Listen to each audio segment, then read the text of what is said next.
Warahmatullahi wabarakatuh. Alhamdulillah, alhamdulillah. Alhamdulillah, today is the last day of Shawwal. We are continuing with our study of Surah Al-Dhariyat. Start off with the intentions for seeking knowledge and teaching. I intend to seek knowledge and to teach, to benefit myself and to benefit others, to remind myself and to remind others, to profit myself and to profit others, to urge adherence to the book of Allah and the sunnah of Rasulullah sallallahu alaihi wasallam, to invite to guidance and to guide to that which is good, seeking the face of Allah, His pleasure, His closeness, and His reward, subhanahu wa ta'ala. Continue on with our Fatiha. A'udhu billahi minash shaitanir rajim. Bismillahir rahmanir rahim. Alhamdulillahi rabbil alamin. Ar-Rahmanir Rahim. Maliki yawmiddin. Iyyaka na'budu wa iyyaka nasta'in. Ihdinas siratal mustaqim. صراط الذين أنعمت عليهم غير المغضوب عليهم ولا الضالين آمين بسم الله الرحمن الرحيم اللهم نور بالقرآن بصري واشرح به صدري وأطلق به لساني واستعمل به بدني وقوي به جناني وأسرع به فهمي بحولك وقوتك فإنه لا حول ولا قوة إلا بك يا أرحم الراحمين والصلاة على سيدنا محمد وعلى آله وصحبه أجمعين بفضل سبحانك ربك رب العزة عما يصفون وسلام على المرسلين والحمد لله رب العالمين آمين آمين آمين يا رب العالمين.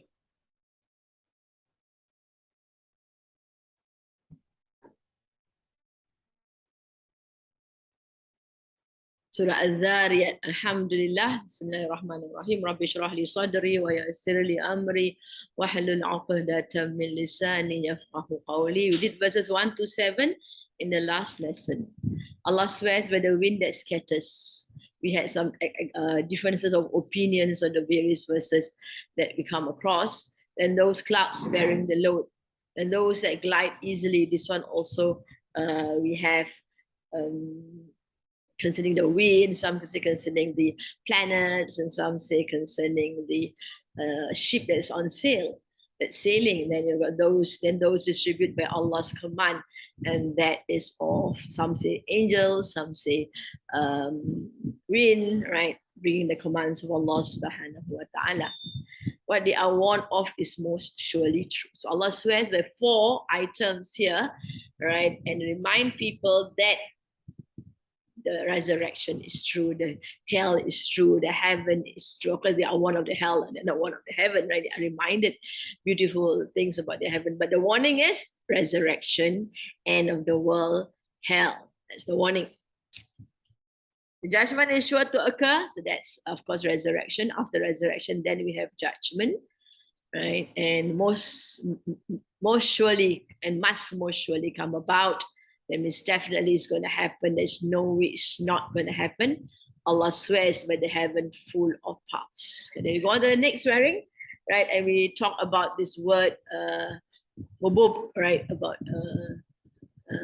the various meanings and various looks at it. And we will even look at the latest discoveries on the paths around that's abound in the universe. All right, we continue. So Allah, as Allah swears by the paths in the sky, innakum, surely you, lafi, definitely in. So inna is surely, kum is you, lam is lam of emphasis. So we translate it as definite.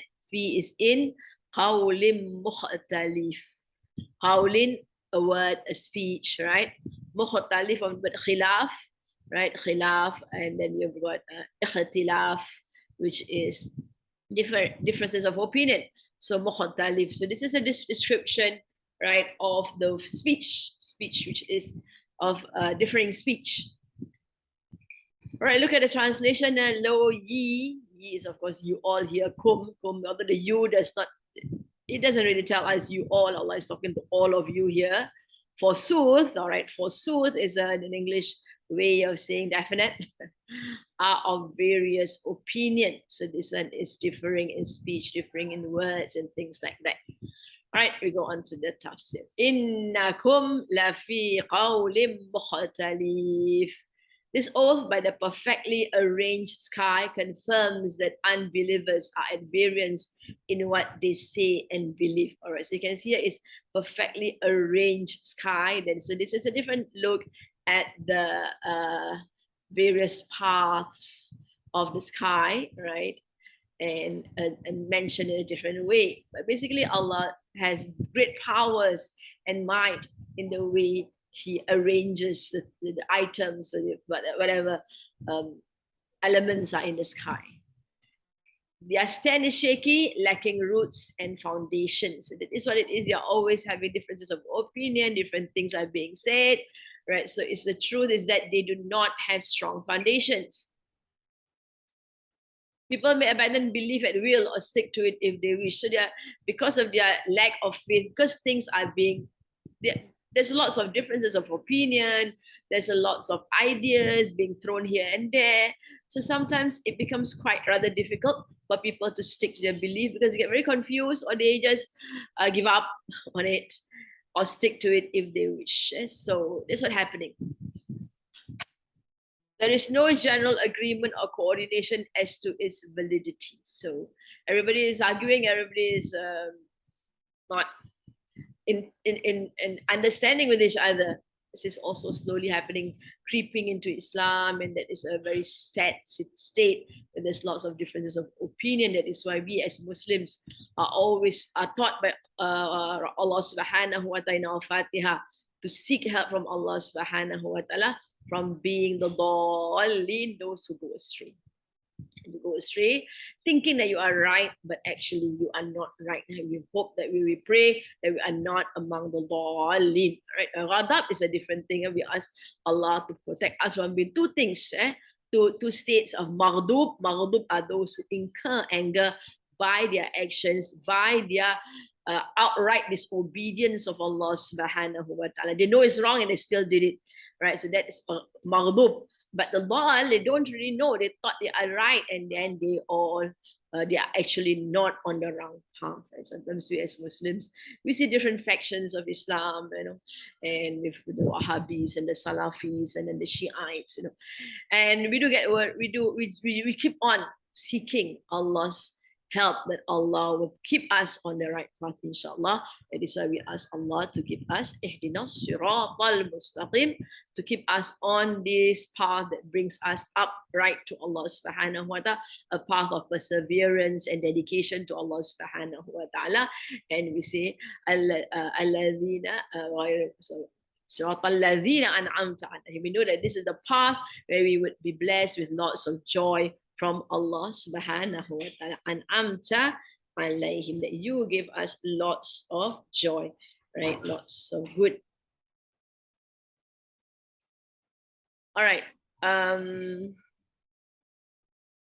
situation is one of perpetual confusion and worry. So Allah is swearing that they definitely, you all of you here, definitely in, right, differences of opinions, differences of words. Such is falsehood, shifting grounds and a maze without markings or light. So that is referring to back to the pathways in the sky that we saw, and the beautiful intricate ways and the paths in the sky, right? And it's shifting, like for example, the as mentioned, the waves in the water, the waves on the sand, right? So the waves on the sand depends on the wind that blows it. The waves on the water depends on the wind that blows it. So it is not fixed, right? So it goes around, moving around, and then they've got some maze and light and whatever. It is always shifting like a desert sand, lacking firm bases and accurate measure. When people agree on some aspect of faith, they soon diverge and find themselves in dispute. That is the reality of quite a number of people out there. out there. That's why with Ibn Taymiyyah, during the time of Ibn Taymiyyah, some people consider Ibn Taymiyyah very strict in his ways, but if you look at historical facts during his time, he was there were too many differences of opinion, too many ideas that were inserted or that was introduced into Islam because of the fact that Islam has spread far and wide, and there are people of very different ideas or very different religious beliefs who might have those who embrace Islam, but they still want to hold on to some of their old beliefs. Right, so they create a lot of differences of opinions about a lot of things about saint worship and this and that, and so he tried to put those away and come back to the original teachings of Rasulullah. And there were many people who were actually against him because of his firm stand in just following what Rasulullah has taught. The confusion is seen even more clearly when it is shown against the background of the sky, which is perfectly ordered and coordinated. All right, so we see that Allah has specially designed the sky in very precise measurements, and it's Qadir, right? Allah is Al-Qadir, Allah measures everything out, right? So much so that the sky is in harmony, there is no chaos in the sky. In place of it, the rejectors of the Quraysh are ticked off. They are told that they are inflicted with an open difference of opinion and contradictions. Their religion is not founded on strong basis, and different tribes would have different ways of looking at things and understanding things. And so there is a lot of differences of opinion and contradiction. Otherwise, in the presence of these testimonies, neither is there any possibility of denying the warnings of the punishment, nor is there any reason to doubt the promised reward and punishment, right? Because of their opinions, because of their beliefs, because of their customs and traditions, right? They are not able, right? They are not able to accept what is obvious. That in the way Allah presents these various concepts, these various ideas, or various beliefs, knowledge of resurrection, knowledge of reward and punishment. And so they are not able to accept that because of their own ways of thinking. The expression قَوْلٍ مُخْتَلِفٍ refers to the contradiction with relation to the hereafter and reward and punishment. As we are aware, we don't believe in the hereafter, because believing in the hereafter means there will be accountability. So in not believing in the hereafter, then so they do not believe in reward and punishments. But somehow they are confused again, in that they do believe that in the case that if ever the hereafter exists, then their gods, who most of them were the angels, right? They named and they worship as the daughters of God, daughters of Allah, and they are.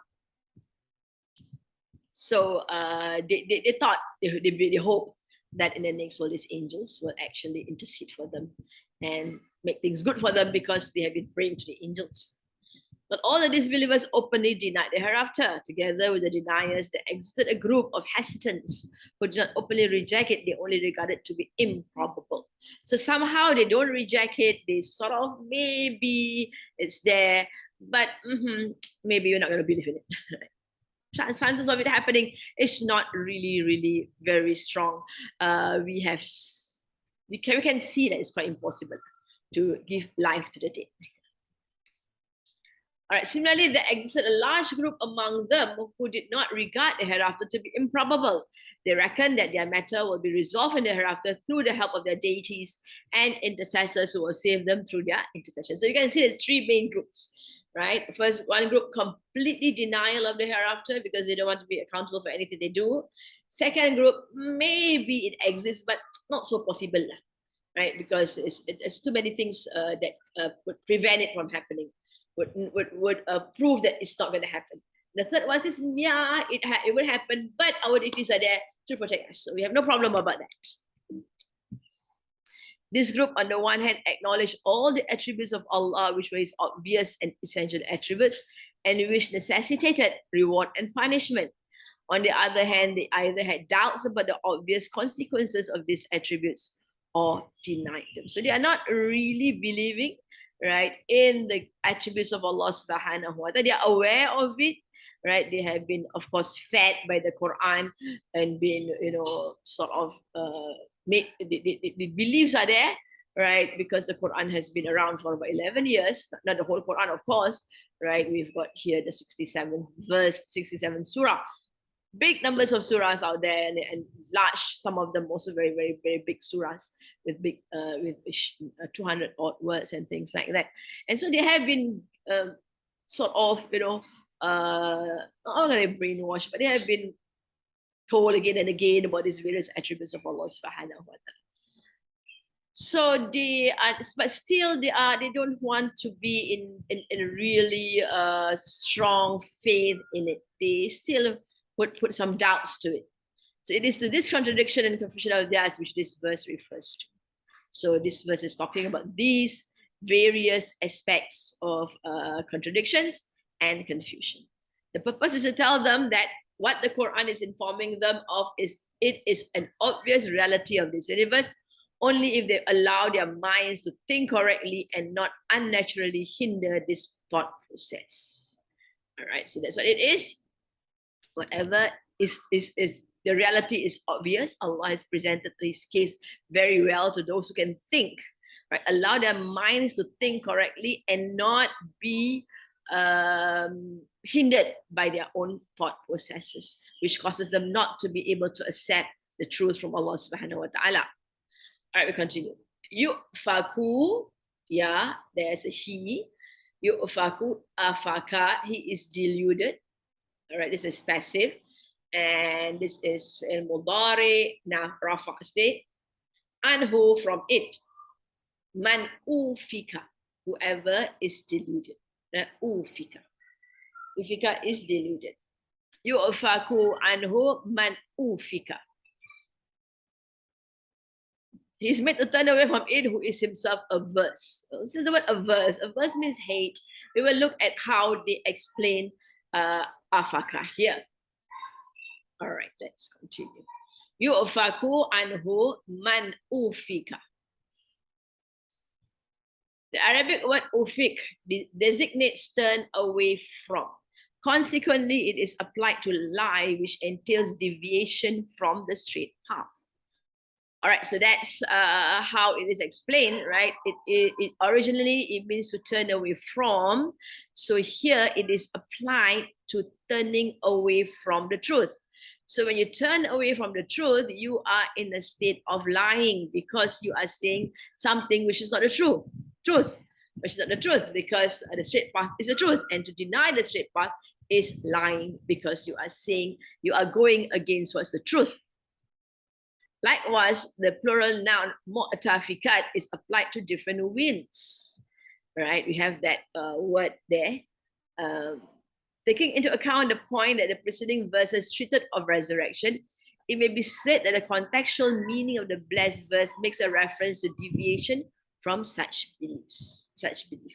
So it's a belief in Allah subhanahu wa ta'ala. It is Allah subhanahu wa ta'ala arranging things and everything. Allah has presented his case. He has revealed the truth about life on earth, right? But people are not able to accept it. They are having differences of view. They are lying actually in their differences of views. Since the preceding blessed verse dealt with disbelievers' contradictory statements, it is evident that those deviating from reason and clear arguments are being meant therein. So here, right, is a further elaboration of those people who are having differences of opinion.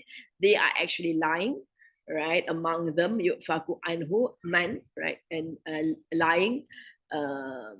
He lies of it.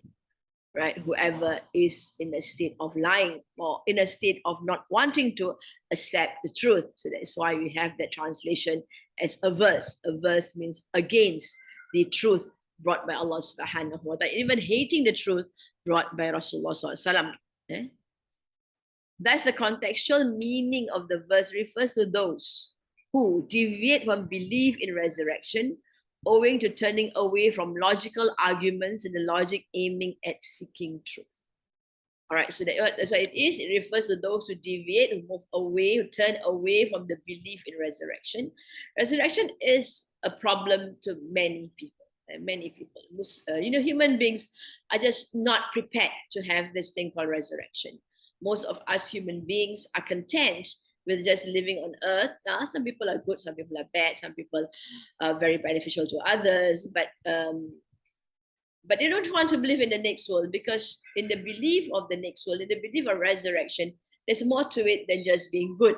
It is being good to Allah subhanahu wa ta'ala, following a code of law that has been put forth by Allah subhanahu wa ta'ala via Rasulullah sallallahu alaihi wasallam. And some people finds it quite difficult to succumb to such instructions, because but a number of them, most of these people are using their intellect, their brains, actually, their way of thinking, their own way of thinking, which are not guided by the teachings of Rasulullah sallallahu alaihi wasallam.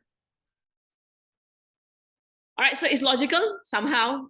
The arguments are logical. Allah presents things, Allah even presents it in a direct speech, so that you feel the truth of that proposition or that idea that is resurrection. Allah shows many instances of hellfire and gardens of paradise, right? Just to make people realize that this is the truth and you cannot run away from it. And the logic aiming at seeking truth.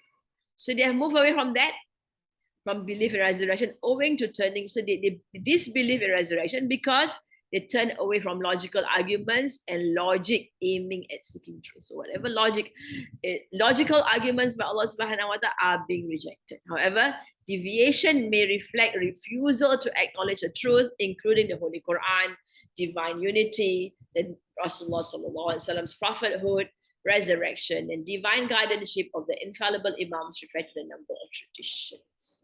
Right, that one is a bit more, I didn't realize I actually included that. Anyway, let's just not have into that. Of course, wait, let me just explain here.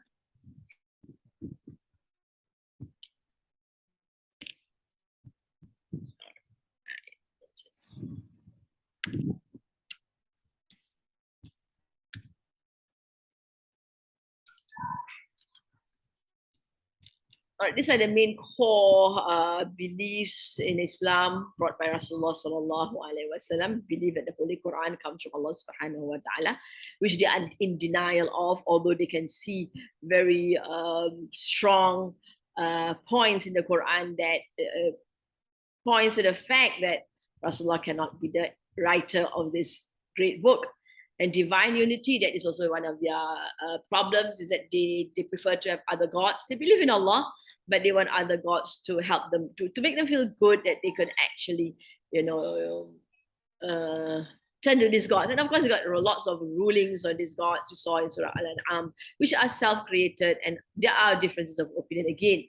And of course, Rasulullah, some prophet who didn't want to accept that this man who was an orphan, right, would actually receive messages from angels, and of course resurrection.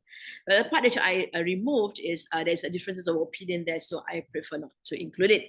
Of course, we do believe that the descendants of Rasulullah SAW, they are great men, not all of them, of course, right? Just like when we reflect at the dua of Nabi Ibrahim alayhi salam while he was building the Kaaba, he did make dua for his descendants, but Allah actually pointed out to him that among his descendants there will be those who have gone away from the path of Allah, and actually they have deviated. And we can see these groups of people in Mecca, because quite a number of them are descendants of Nabi Ibrahim alayhi salam, who have left the religion of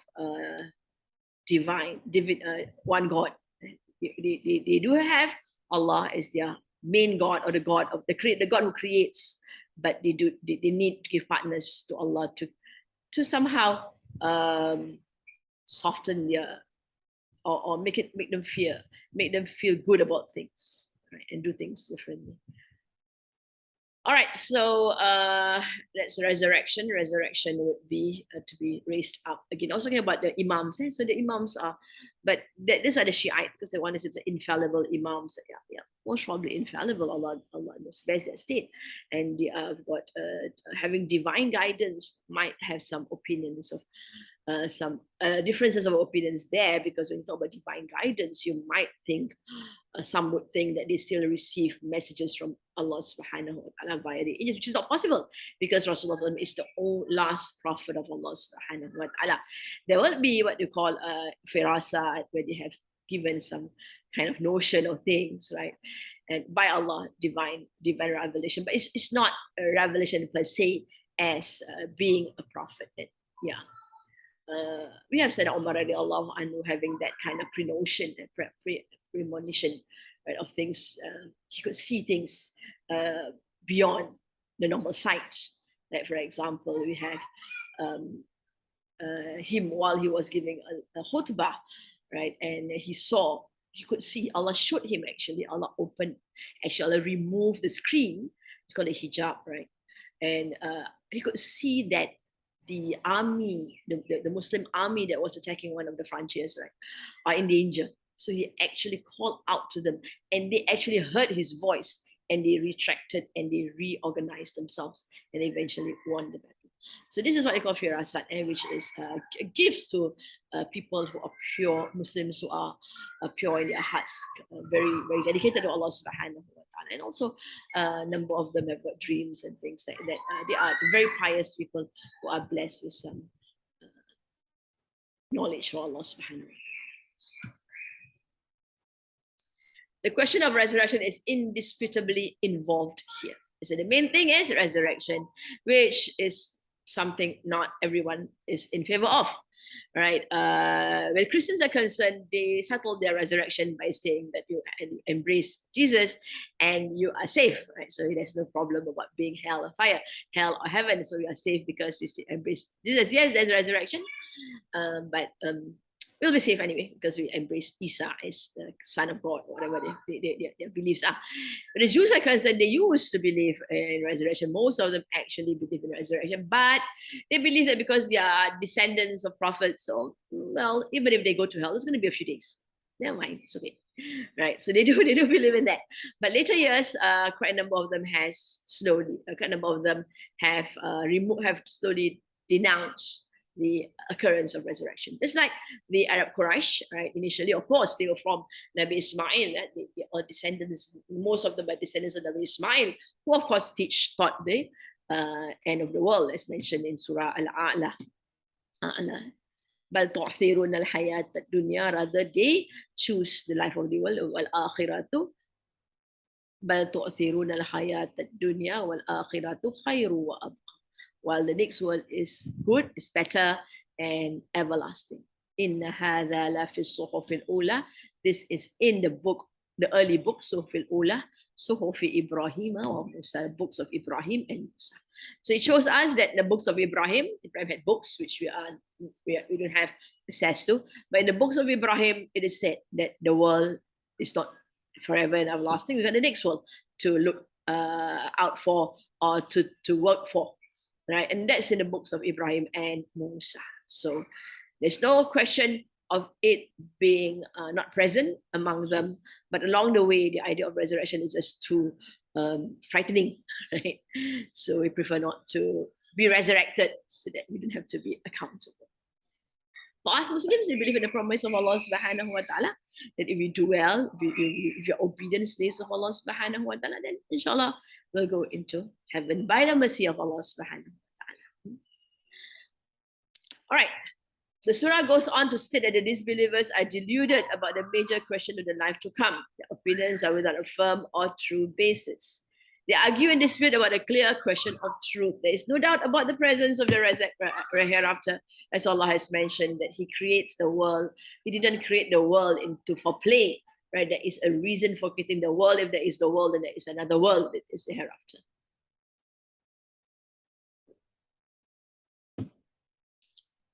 This is an independent sentence and not an attribute of qawlin mukhtalif. So is these people think after cleansing themselves of this contradiction, then the matter of reward and punishment is an obvious reality. However, people whose intellect has lost its way are led to reject this.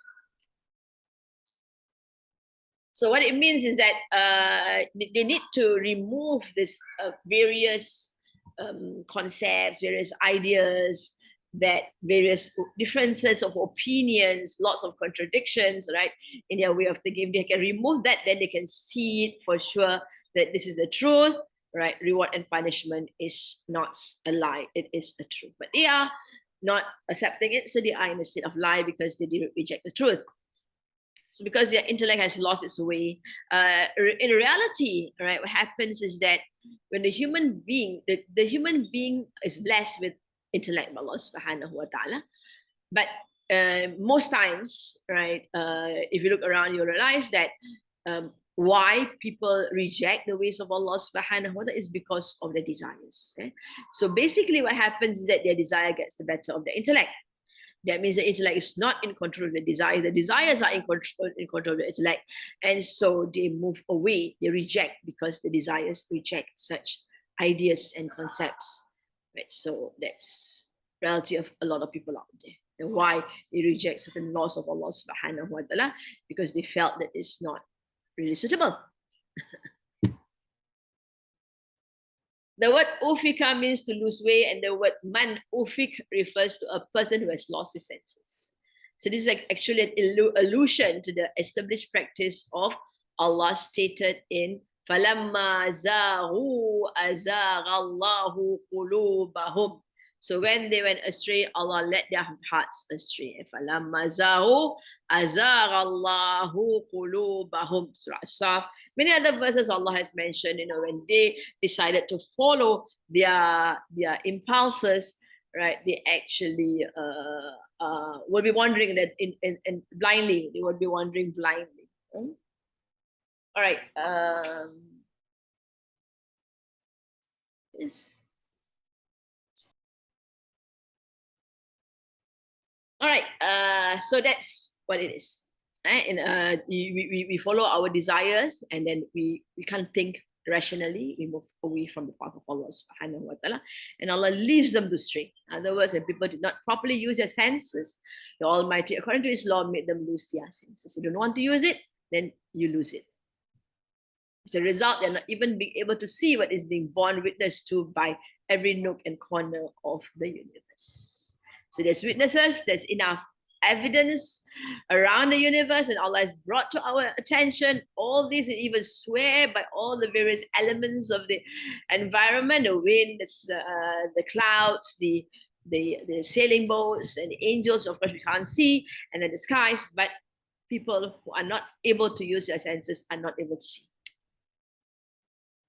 Qutila al-harrasun. Qutila is a curse, but you can see that in it there is the root word actually has qatala, which is to kill, right?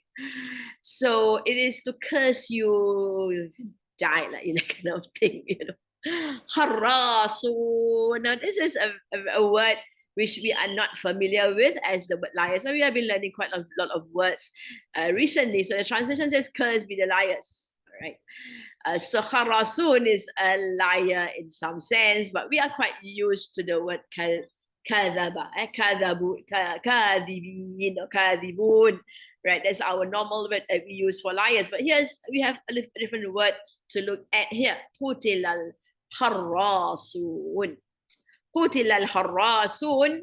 Ali bin Abi Talib reported from Ibn Abbas radiallahu, Ali ibn Talha, Abi Talha reported from Ibn Abbas radiallahu anhu, who says, Qutila al-harrasun, harrasun, cursed be the doubters.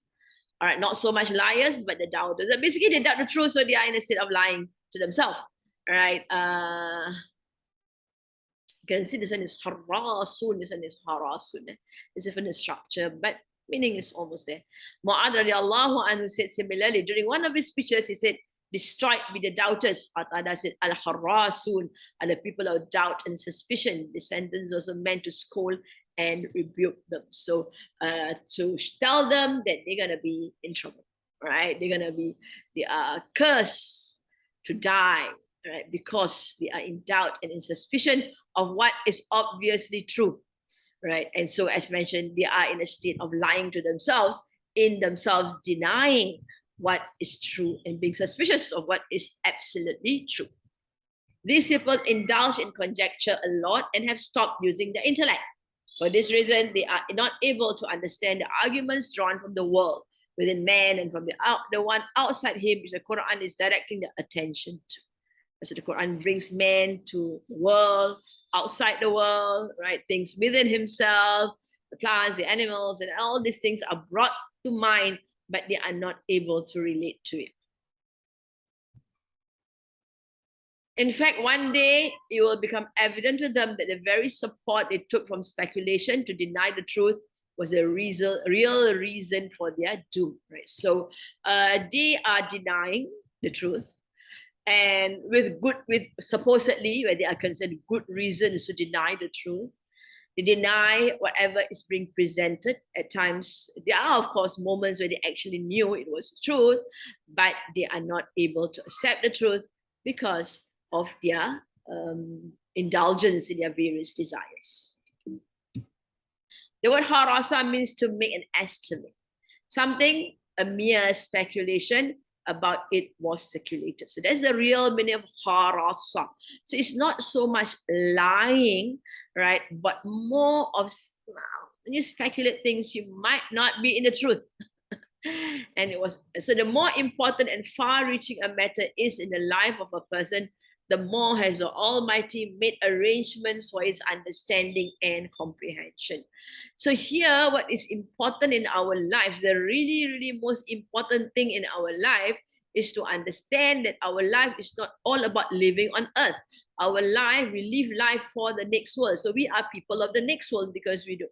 Even if we live as Allah subhanahu wa ta'ala has mentioned about the Jews, they love life so much. This is Surah Baqarah, right? Even if they are to live for 1,000 years, right, they will still go back to Allah subhanahu wa ta'ala. So that's what Allah is saying, that you must understand the fact that your life in this world is not just here, and it's not going to be long. It's, even if you live up to 100 years, it's nothing in 100 years compared to millions of years in the next world, and it is forever.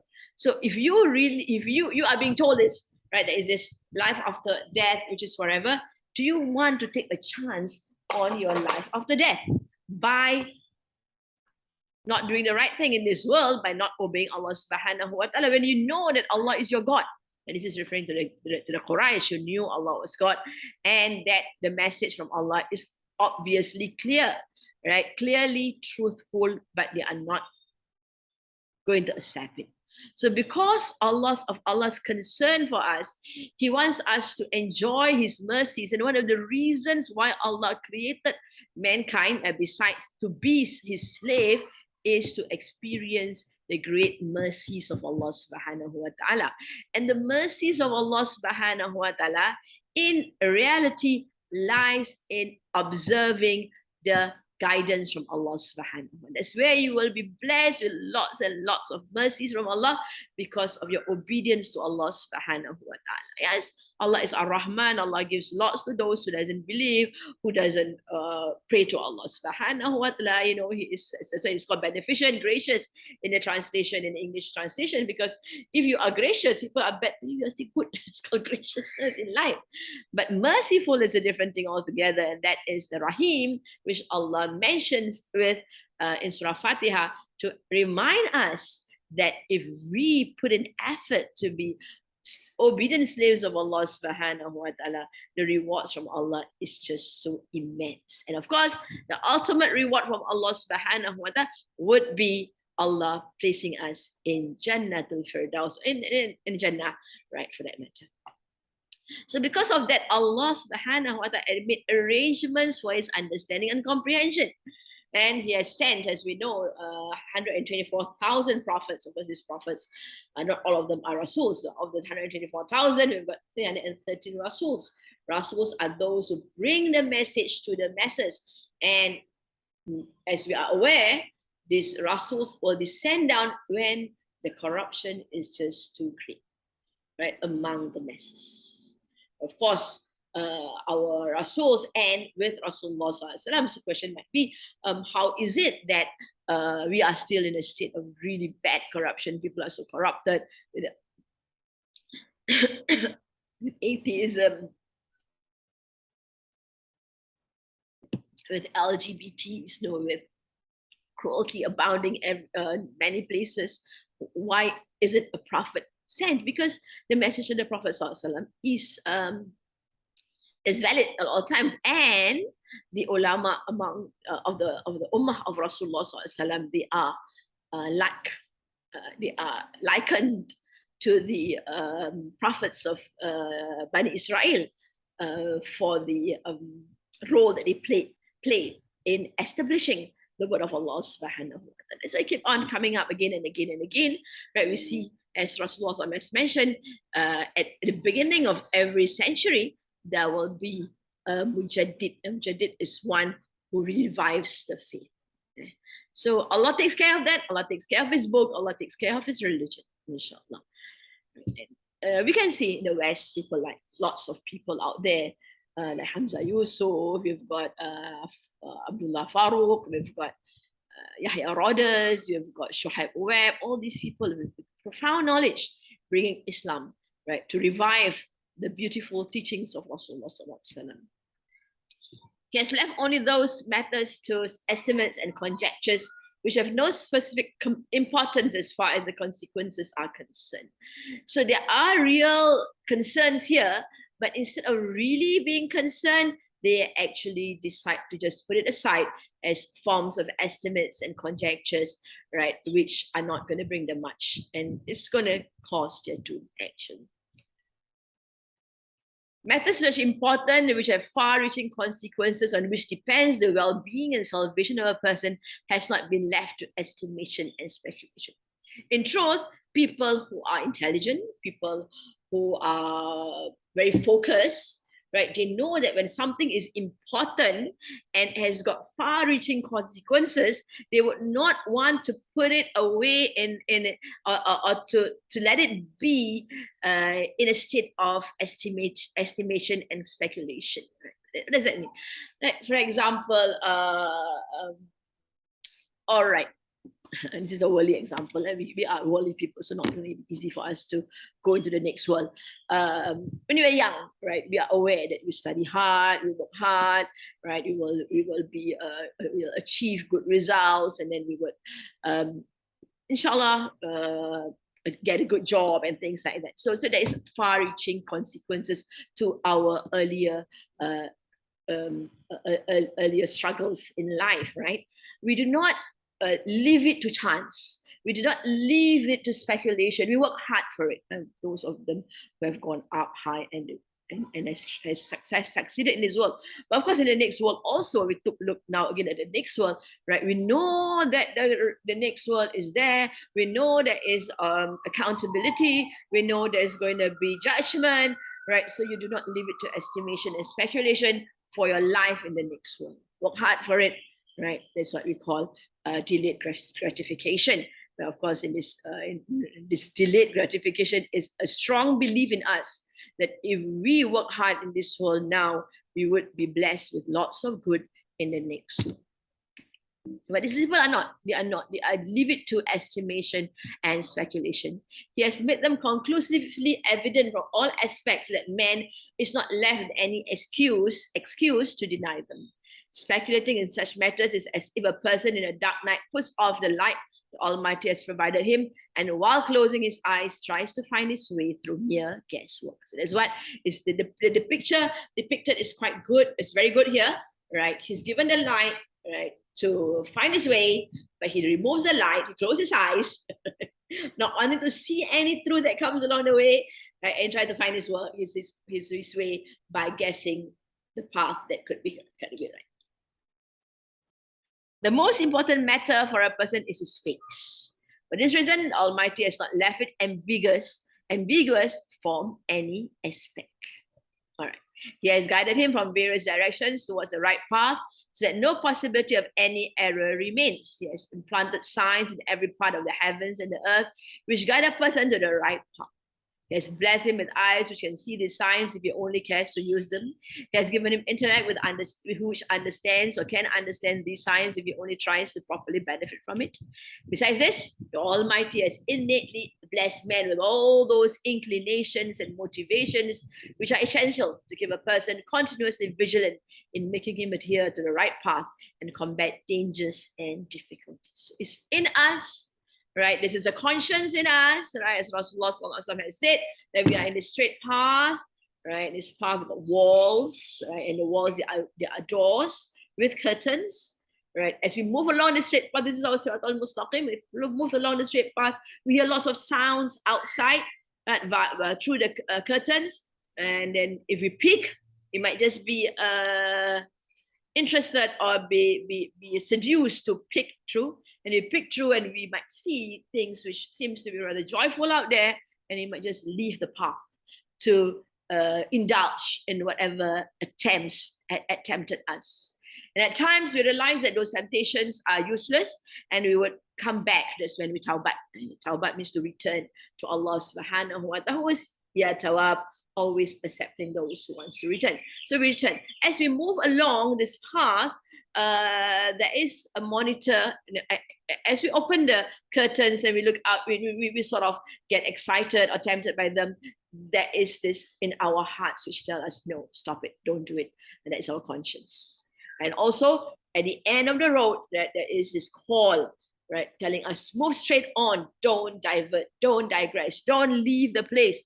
And that is the Quran. And that's why we need to keep close contact with the Quran, always be with the Quran, read the Quran, even if you don't understand it, right? For those who don't understand it, just read, but take time to read the translation or even attend classes of tafsir.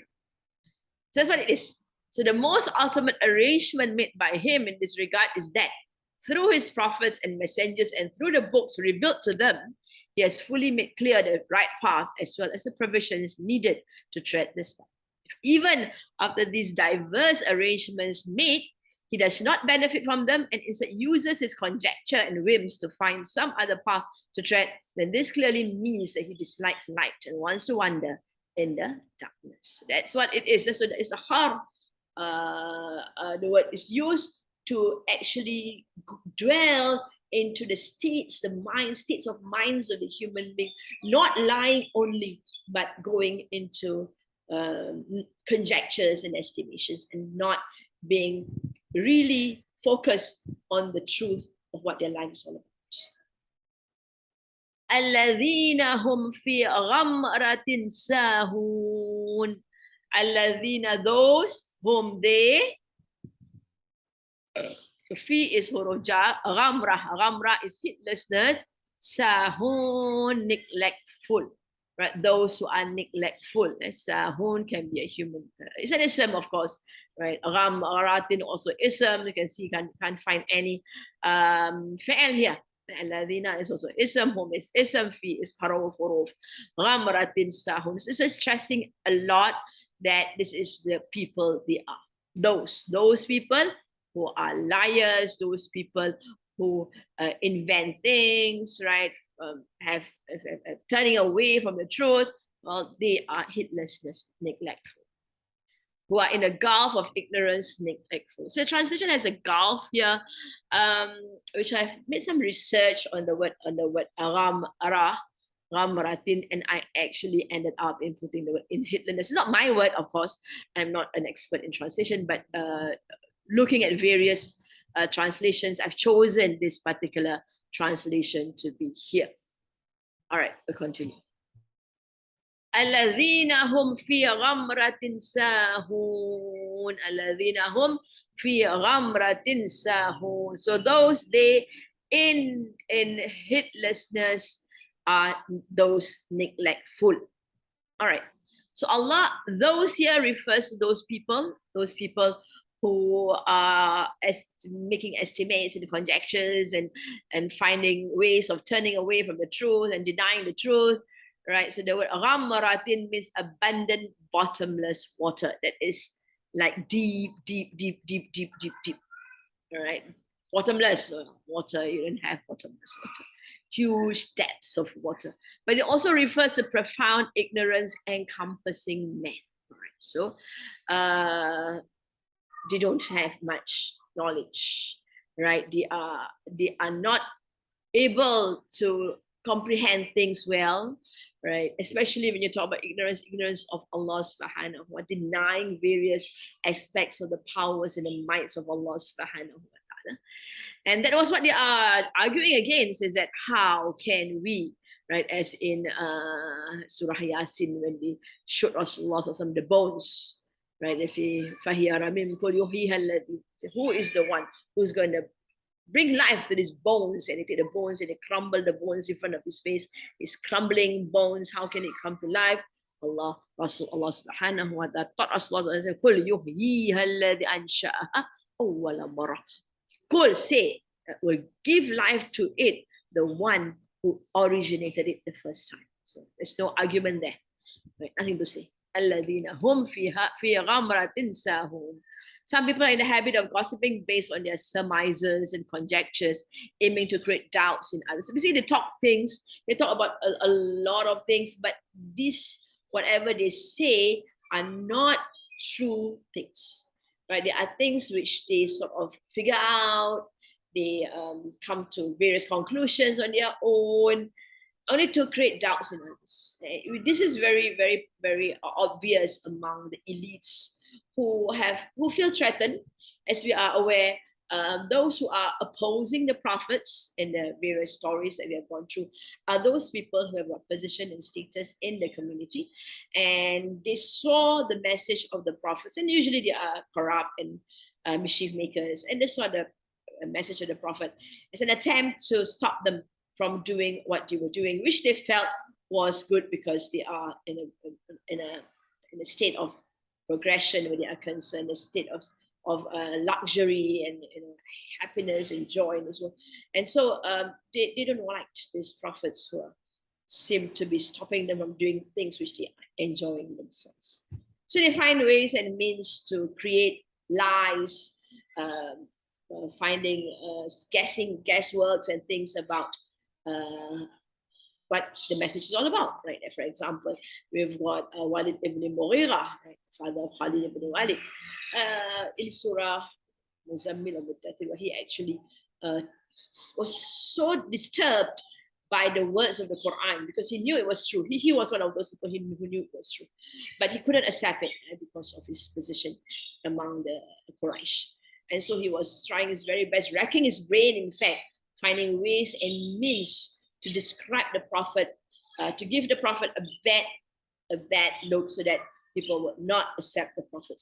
Because it wasn't easy, because the Prophet had lived among them for 40 years before his prophethood, and people have known him as a very trustworthy person. So it wasn't easy to find ways and means to create gossips about the Prophet. Of course, he did eventually call him a charmer who charms people away from their ancestors, which was very strong and powerful in the sense that they are very loyal to their ancestors. The words ghamratin represent an attribute of those who use their whims and conjecture.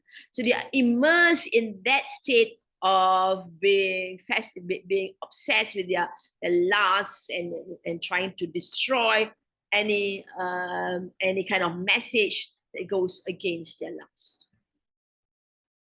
It throws light on the reason why they abandoned the light of Allah and made their whims and fancies as their guide. These are the people whom Allah said in the Quran, they make their hawa is their whims and fancies and their caprices as their gods, right? Because they serve their whims and fancies instead of being obedient to Allah subhanahu wa ta'ala. In reality, they are surrounded by the darkness of their whims and desires and their fancies, and they've been inflicted with such negligence that they are unable to come out of this state. They are in a state of negligence, instead of forgetfulness, instead of not being aware, because they are so they are engulfed by their whims and fancies.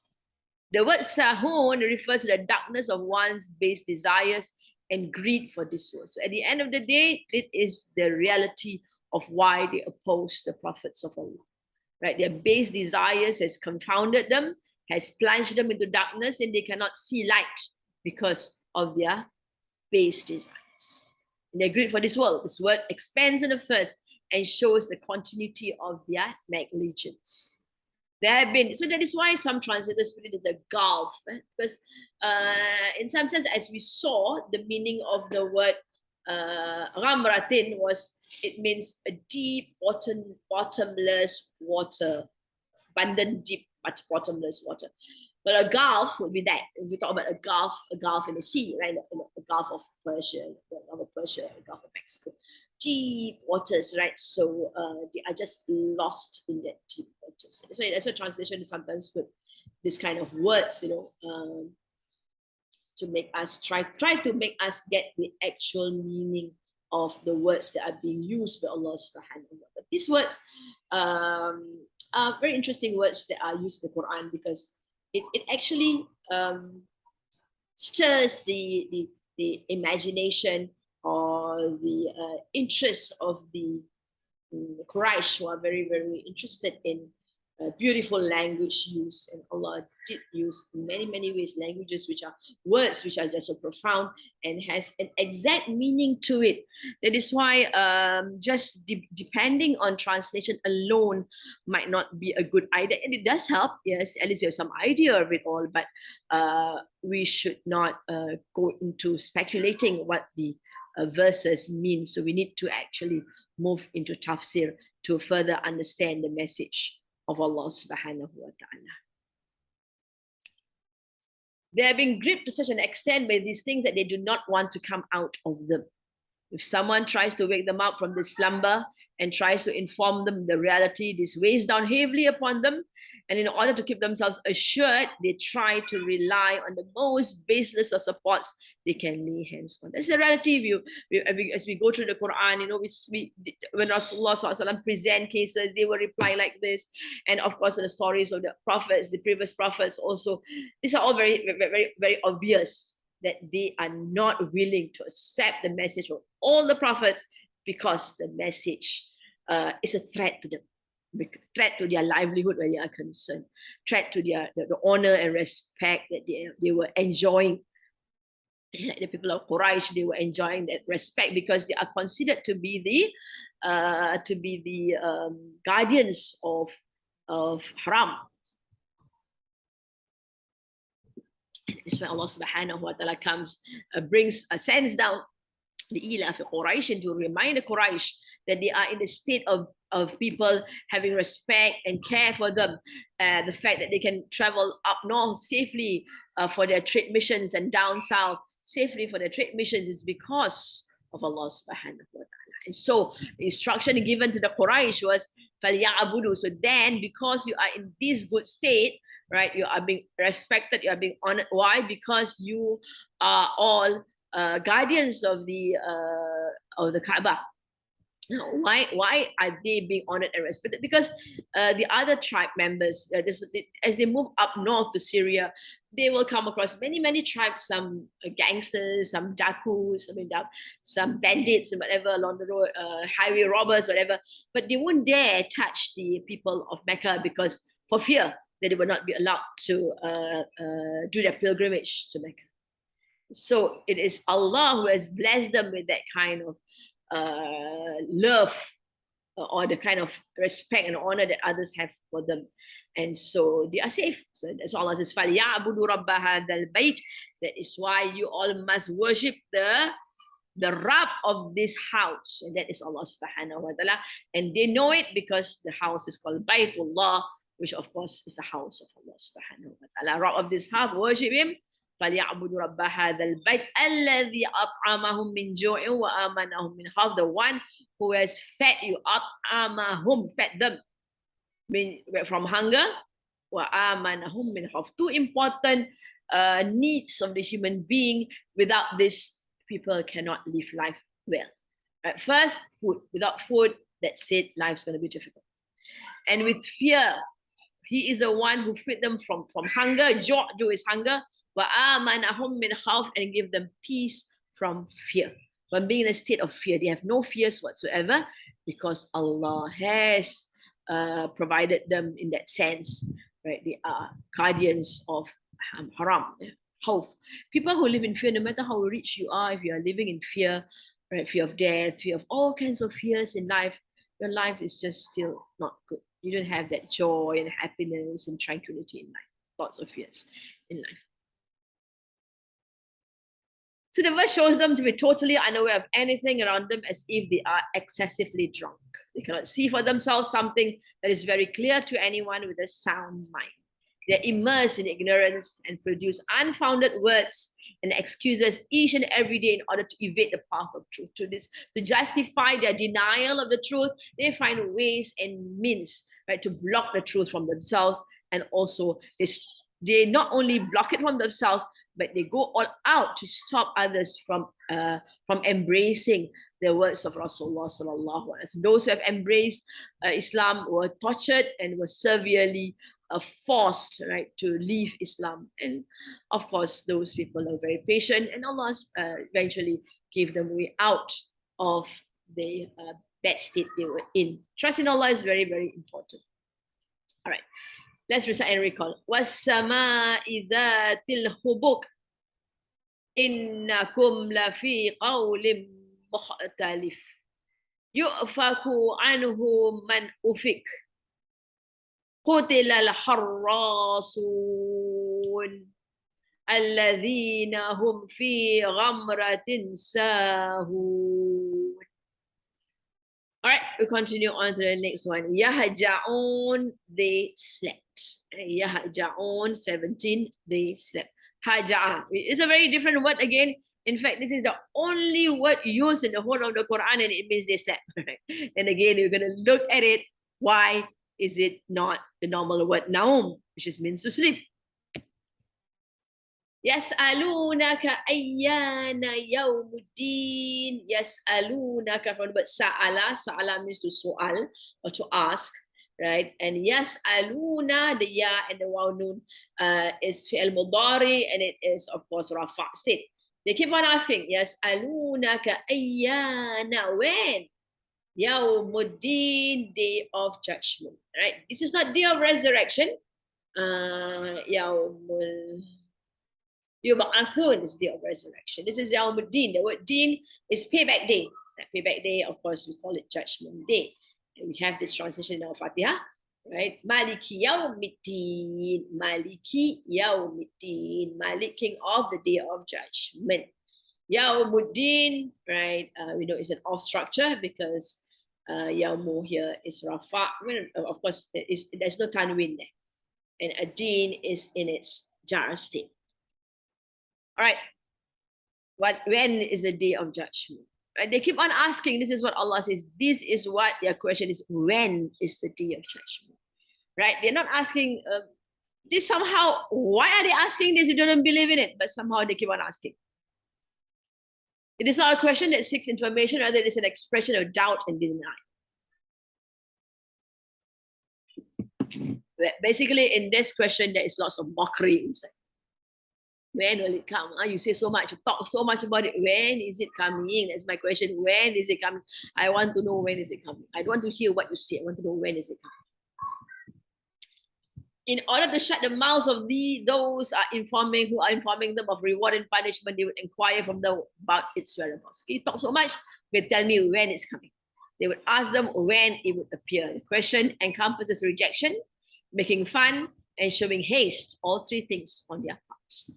So it's actually a form of rejection, although asking, but not asking earnestly to find out, to really be informed. No, because they don't know, nobody knows, right? And also making fun of the prophets for always talking about this and making them, trying to frighten them with all these things. And of course, showing haste. Let's have it on, they are asking it to be brought on as soon as possible. Thus, if such a day is to come, then why is it not coming? And that their ears are tired of listening to its threats. It's never come in all this time, nor is there any chance of its coming in the future. So far, it's not appeared, and we don't believe it's going to happen in the future. It is a mere bluff from which they are trying to overawe them. That's the reality of these people. So these are what is being said. They are creating instead of conjecture, they are forming ideas, right, to prevent the truth from being accepted. If there's any truth in it, then they should bring it. Without actually observing it, they will not be ever overawed by such baseless threats. So if we don't see it, we can't believe it. That's what they say. So there's a reality. If you want us to believe in something, then show us so that we can believe in it. So by this time, we've got so many instances of Allah subhanahu wa ta'ala presenting his case, right? Showing image, showing scenes, and then in the next world to make them realize that this is real, this is for real. But they are so close in their mind that they are still questioning, when is it coming? Like for example, it's فَيَقُولُونَ مَتَى هَذَا الْوَعْدُ إِن كُنْتُمْ صَادِقِينَ. Then they keep on saying, when is this? مَتَى هَذَا الْوَعْدُ, this promise of yours, or this threat of us, if you are truthful. So they are using the prophets, if you are truthful. Definitely you are not truthful because you are not able to give us the time and the date. The Quran has cited this question of theirs to show that such people try to evade their reality by taking refuge in such lame excuses. This is in spite of the fact that they fully know that if the advent of the day of judgment is substantiated by the arguments found in the world within man and the one outside him, and if its advent is an essential requirement of the attributes of the creator of this world, then they cannot deny it by saying that those who are warning them of it are unable to show it to them or unable to tell them about the time of its arrival. So they are aware that there are enough arguments given by Allah subhanahu wa ta'ala, arguments found in the world within man, that means in himself, or about his way of thinking, his way of judging, his way of presenting situations, his way of relating to situations, his way of handling situations, are all in the Quran. And then outside it, and its advent is an essential requirement of the attributes of the creator of this world. That means it happening is important because Allah does not create things for fun. Allah is almighty, all-knowing, all-wise. Out of his wisdom, he does not create things for fun. Then they cannot deny it by saying that those who are warning them of it are unable to show it to them or unable to tell them about the time of its arrival. So in reality, there is no way they can deny it, but they need to put forth their own conjectures or their own beliefs. They need to show that these prophets are all liars. Such an argument is tantamount to denying a reality through conjecture and guesswork. This is what it is all about. For this reason, the Quran has used the word for such people.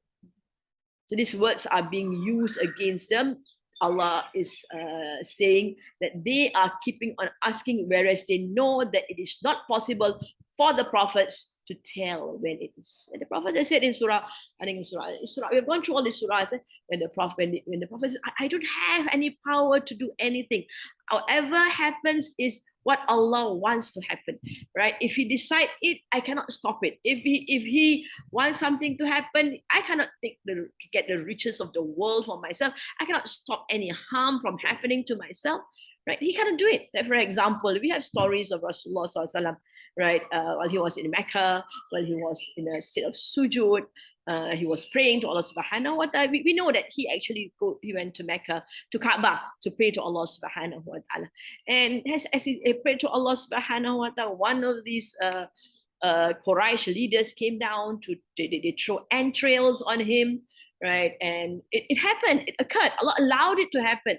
And Sada Fatima was there and she was crying to see her father in that state. Right? And so she removed the entrails of the camel and and washed it and brought Rasulullah back. And but there was one time where one of the Quraysh leaders, also I can't remember his name, is Abu Jahal, right? Who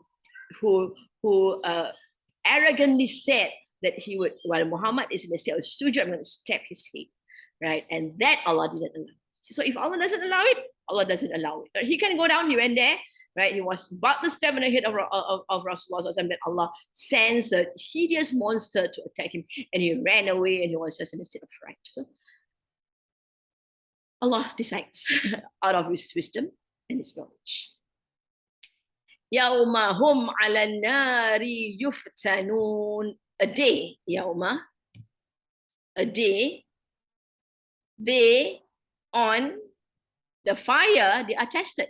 Yawma, a day, hum, they, ala, on, right? Nari, the fire. Ala, of course, is huruf jar, so you have nari being in the jar state. Yuftanun from the word fitna. Fatana, fatana means fitna. Yuftanun, they are tested. Yawma hum ala nari yuftanun. So instead, they were asking, the previous question, the previous verse was that, when is this day going to happen? When is it going to happen? Right? When is this day of judgment? You say you're going to be judged, right? So when is going to be the day of judgment? Allah didn't talk about the day of judgment. Allah said that on that day itself, what's going to happen? Why don't you ask us what's going to happen on that day? Because it's going to happen for sure. So on that day, they, not you, they are asking, but Allah says they are asking. So as we can see, right, Allah subhanahu wa ta'ala actually uses they to show distancing or disgust of their state of not wanting to accept the truth. They on the fire, they will be tested. What is this test? And again, we're going to look at this word test. Why is the word test being used here when we do understand that the next world is not a world of testing? This world is a world of testing. So why is the word yuftanun being used? They are put on trial. What is this trial all about? Let's go through. The question about the timing of the day of judgment is never a serious question because the date is irrelevant when forming a view, but whether it will occur, the main crux of their situation was whether it will happen or not. You are not believing in it. So if you're not believing in it, why bother to know when it's going to happen? That's what it means. Right? So it's not the time that's important. What is important is whether it's going to happen or not. Right? That is what it should be.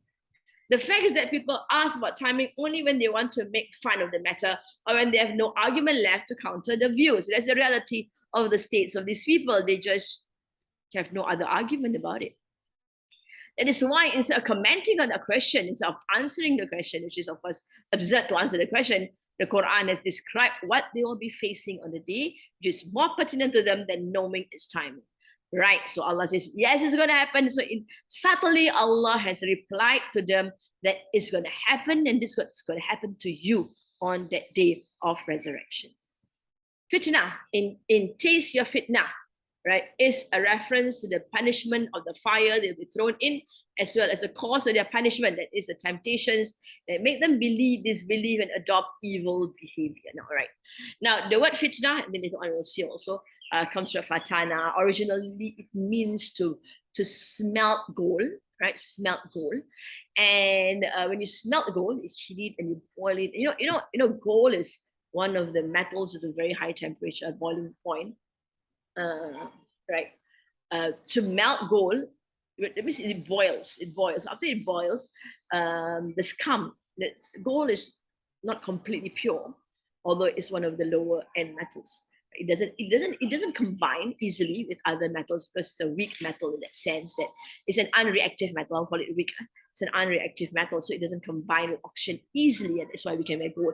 And it doesn't get oxidized, right? It doesn't turn color, right? So gold, but in purifying gold, you actually heat it, you boil it, and then the impurities in the gold will actually float because gold has a very high density. Not really very high density actually, but actually, so whatever it is, the impurities will float, which are of lower density, will float above the gold and it will be removed, right? So that is the real meaning of fatana, original meaning of fatana, right? And when it goes into fitna, right, it means it's a trial. So from that way, it becomes a trial because in a trial, right, a trial is there so that a person will be purified of all his impurities. And another meaning of trial is also fitna, is also temptations, are also called fitna. How you relate to these temptations, right? Whether you succumb to it or you with your faith and your dedication to Allah subhanahu wa ta'ala, your obedience to Allah subhanahu wa ta'ala, you move yourself away from that temptation, right? And you stay clear of it. All right, so here what they are saying is that we're going to have a few other opinions. In taste your fitna, right? Yaftanun means go on with your fitna. It is the word yaftanun is being used here. I think it's yaftanun. Sometimes I get the English. Yeah, yuftanun. Sorry, yuftanun, not yaf. Yuftanun.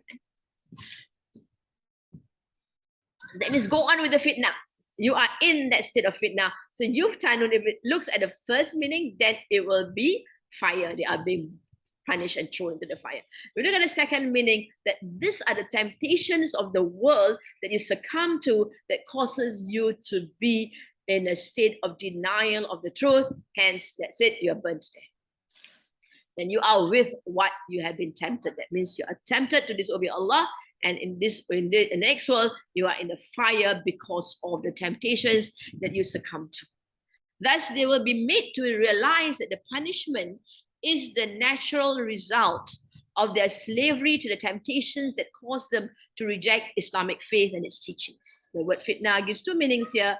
Taste this torment of yours. So in concluding about it being a burning of fire, a burning of being boiled and things like that, right? It goes to torment of yours. So you will taste this, right? And taste the mischief that you have created and spread in the world. Then you have been tempted by your base desires, right, to go on creating corruption and mischief on earth. And that is the reality of your punishment because you followed your base desires. So this fitna also means to burn and hit something, and also to test and try someone by making him pass through a trial. It's an ongoing thing. Here, the word fitna refers to both these meanings. First, to the meaning of heating and burning something, and second, to the meaning that the fire in which they will be burnt will be the fire of the desires and the worldly adornments they had remained engrossed in the previous world, and because of whose love they become indifferent to the day of judgment. So, these are rephrasing of the same idea to re-emphasize the idea of the use of the word fitna in the next world. Not that it is a fitna as a trial that we go through in this world, because in this world, this is yuftanun. Yuftanun is actually passive. You will try. You will be trying. You will be trying. The fire in the fire, you are tried. Actually, it is a passive word. Right. So try. You go through this burning and reminds you of what you have gone through. Right. That causes you. Just I put it. You are tried. This is past passive. They are tested. So that means not they test, but they are tested because it is a passive word. They are tested.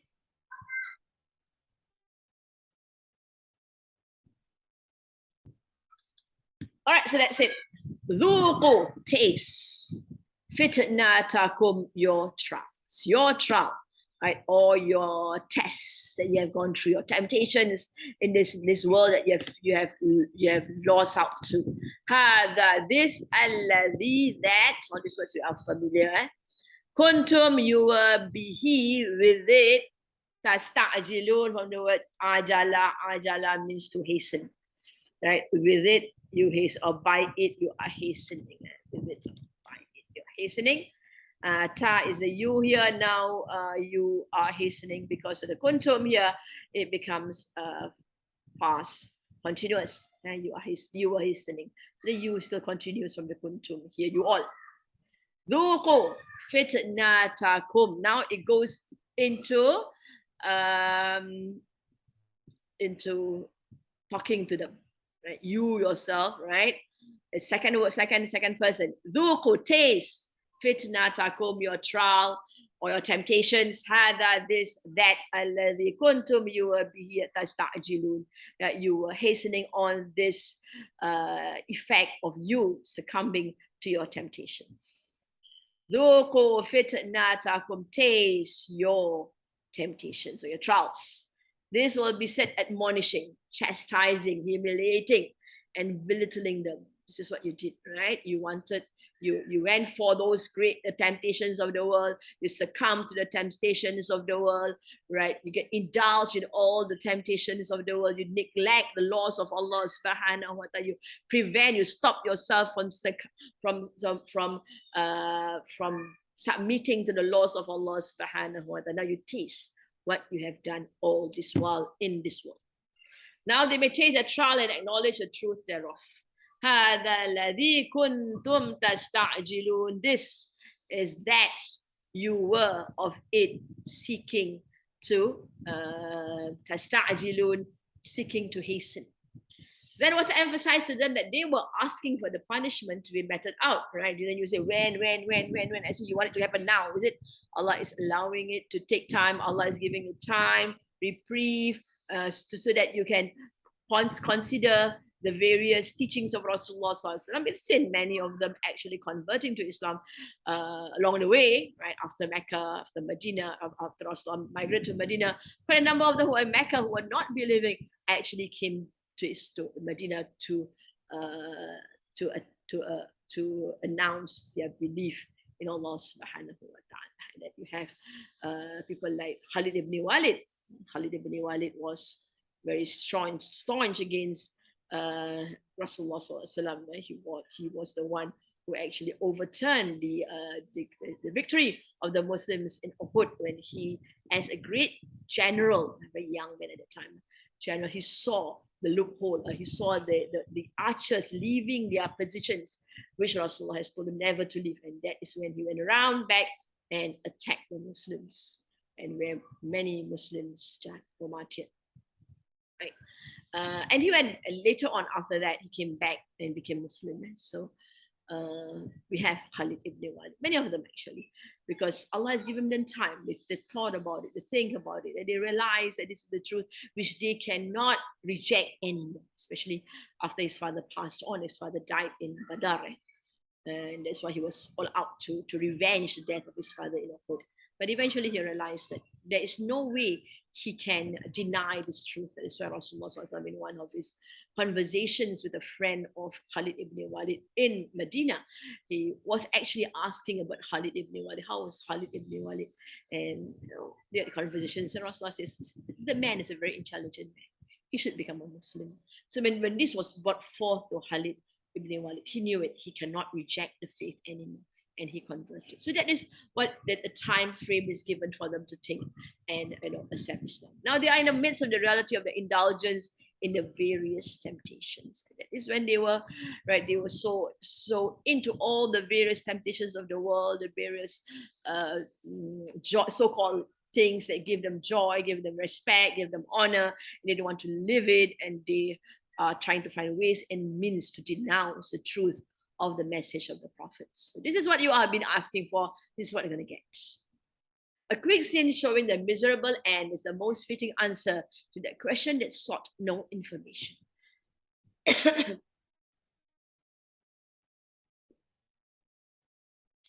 is the greatness of the Quran. The Quran is so impactful. It's so powerful, right? That from one question, it went into just identifying their state and destroying them. That's it. Quick scene showing their miserable end is the most fitting answer to the question that sought no information. The question was, when is it going to occur? Allah most on talk about the fire, about them being tested in the fire, about the test in itself that eventually destroyed.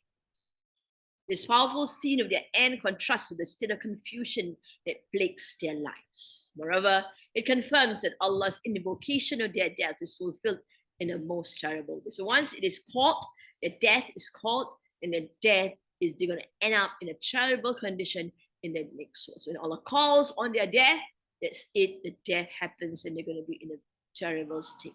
So it is a warning, right? And this warning is of the mercies of Allah subhanahu wa ta'ala to people, right? In reminding them, these people who are in a condition of confusion, in a condition of trying to denounce obvious truth, right? Allah shows them the reality of who they are. All right, let's continue. Let's recite through this small short part on the disbelievers.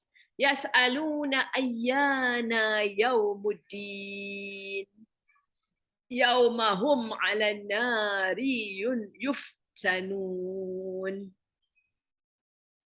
ذوقوا فتنتكم هذا ذوقوا فتنتكم هذا الذي كنتم به تستعجلون. All right, I don't think we have time to continue on with the next. You can just go through the meaning, but I think we'll just stop here. So the explanation is quite long, although it's a short verse, but we'll just stop here, inshallah. We'll continue on with our dua.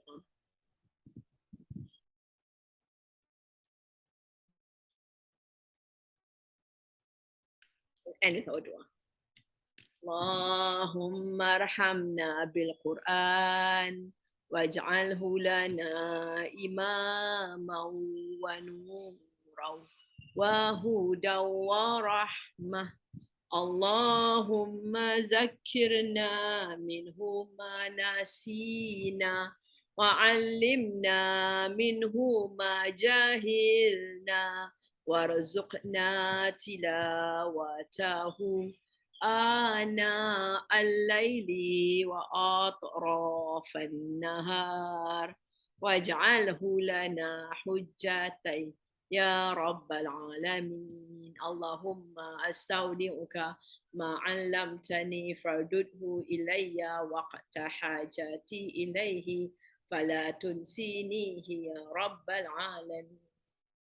بسم الله الرحمن الرحيم الحمد لله رب العالمين والصلاة والسلام على سيدنا محمد وعلى آله وصحبه أجمعين ربنا انفعنا بما علمتنا ربي علمنا الذي ينفعنا ربي فقهنا وفقه أهلنا وقرابات لنا في ديننا مع أهل القطر أنثى وذكر بسم الله الرحمن الرحيم والعصر إن الإنسان لفي خسر إلى الذين آمنوا وعملوا الصالحات وتواصوا بالحق وتواصوا بالصبر سبحانك اللهم وبحمدك نشهد أن لا إله إلا أنت نستغفرك ونتوب إليك سبحانك اللهم وبحمدك نشهد أن لا إله إلا